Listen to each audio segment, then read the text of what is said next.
On redémarre la séquence de vidéo comme on l'avait prévu. On devait faire une pause de quelques semaines. Et puis finalement, ça a duré quelques petits mois, mais devant les millions de demandes de tous nos abonnés pour redémarrer ces séquences, eh bien voilà, on se met la pression pour traiter tous les sujets. On a une pile de sujets comme ça, vous inquiétez pas, on a une liste d'attente incroyable. Donc la source n'est pas tarie. Simplement, il faut qu'on trouve du temps. Alors moi, je trouve du temps, perso, la nuit. C'est pour ça que je dis toujours bonsoir, parce que tout le monde est couché. Il n'y a plus de bruit, il n'y a plus personne qui dérange personne. La grange, parce qu'on est dans une ancienne ferme, la grange est vidée de son activité. Du magasin qu'on a agrandi. On est tous à Lille, dans le nord de la France. Et puis de tout l'espace internet qu'on a réorganisé, qu'on a restructuré, on a agrandi aussi. Donc maintenant toute l'équipe est au garde à vous, non, pas du tout, pas du tout au garde à vous, mais au moins prête pour absorber le choc de la rentrée. Et puis, comme prévu, on redémarre les vidéos. Voilà, c'était une intro un peu longue, mais il fallait au moins qu'on fasse.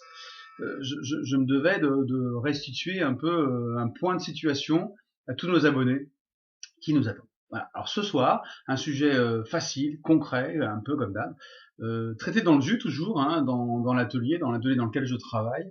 Le transfert d'images sur une toile. On en a déjà parlé de du collage de photos ou d'images ou de dessins ou de papier sur une toile avec du bindex, souvenez-vous, du bindex, une couche de bindex, le projet, le produit, et puis du bindex au-dessus, dans l'esprit vernicole. Ce soir, on va faire autre chose. Enfin, je vais simuler autre chose.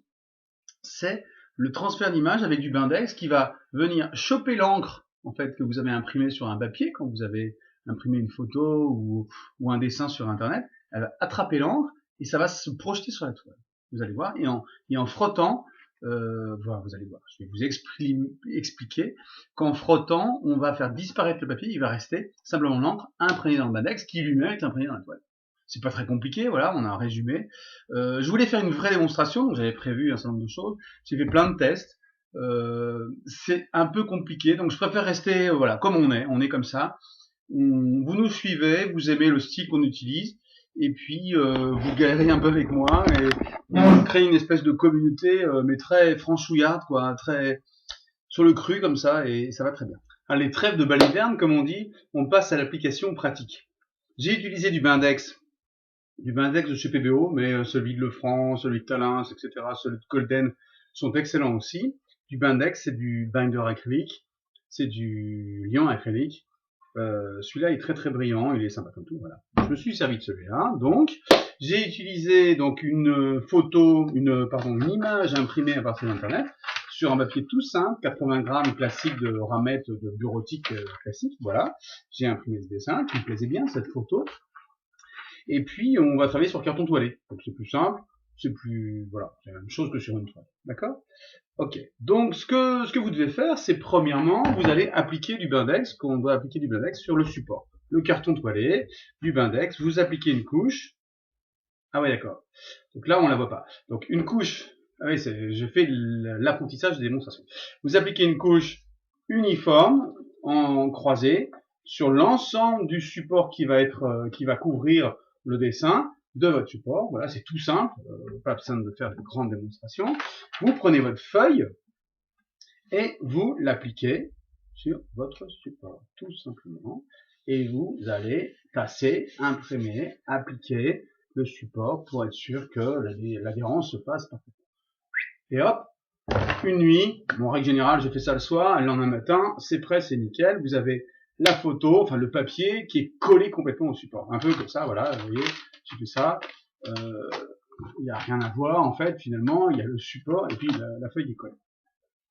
Une fois que ça est fait, vous allez utiliser, donc je passe à un support un peu plus élaboré, mais c'est la même chose, hein, carton toilé sur lequel j'ai imprimé et collé ma photo. Vous allez utiliser, je oriente la caméra, vous allez utiliser maintenant une éponge, un chiffon, un support, un bibet d'eau, et avec ça, vous allez humecter au maximum le papier qui a été imprimé sur la toile. D'accord? Vous faites ça, vous allez voir que par transparence, on voit rien, mais c'est pas grave, c'est vous qui devez voir. Par transparence, le support va disparaître, entre guillemets, s'atténuer et faire apparaître l'ancrage. Et maintenant, vous allez frotter, frotter, frotter, frotter, frotter. pour pouvoir faire disparaître, gratter doucement le papier qui va au fur et à mesure disparaître. Je vais pas aller jusqu'au bout, c'est un petit peu laborieux, mais vous voyez, ici j'ai frotté, j'ai fait disparaître la couche de papier, reste l'encre qui n'est plus toute seule, mais qui est imprégnée dans le Bindex, qui est lui-même imprégné dans la toile. D'accord? Vous allez faire ça jusqu'au bout, calmement, sans me regarder faire le boulot, et puis en final ça donne ça. Ça donne un travail nickel. Enfin, encore une fois, il y a la vidéo entre nous et entre vous et le travail, mais vraiment, il n'y a aucune aspérité, il n'y a rien du tout. Le support a complètement imprégné l'image qu'on lui a qu'on a imprimée dessus. C'est génial, ça n'a rien à voir avec le collage d'une photo. On a le grain de la toile qui apparaît dans le support. C'est magique. C'est pas magique, hein, c'est simplement l'encre qui a été transférée. Je reprends le pouvoir pour vous expliquer qu'il n'y a rien de magique. On a fait des tests, ça marche bien. N'hésitez pas. Du Bindex, du binder, pas de produit trop spécifique. Un spalter au premier prix, enfin voilà, la qualité importe peu. Un couteau, un vieux couteau. Vous appliquez une couche fine et uniforme. Votre papier, vous écrasez bien, vous laissez sécher une nuit entre guillemets. Et le lendemain, ou 12 à 24 heures plus tard, vous venez frotter, comme je viens de le faire, laborieusement, calmement, pour enlever la couche de matière qui masque, qui cache et qui protégeait l'encre qui maintenant s'est imprimée dans le support. Voilà. Fastoche, non, et ça fait des résultats magnifiques parce que en fait là c'est le début du boulot. Après il faut aller mettre ça en couleur, en encre, en acrylique, il faut aller rajouter vos matières, faire tout ce que vous voulez, tout ce que votre imagination vous dicte, vous guide ou vous emmène, ou là où vous emmène votre imagination. On n'est pas là pour ça, on est juste là pour vous parler des techniques.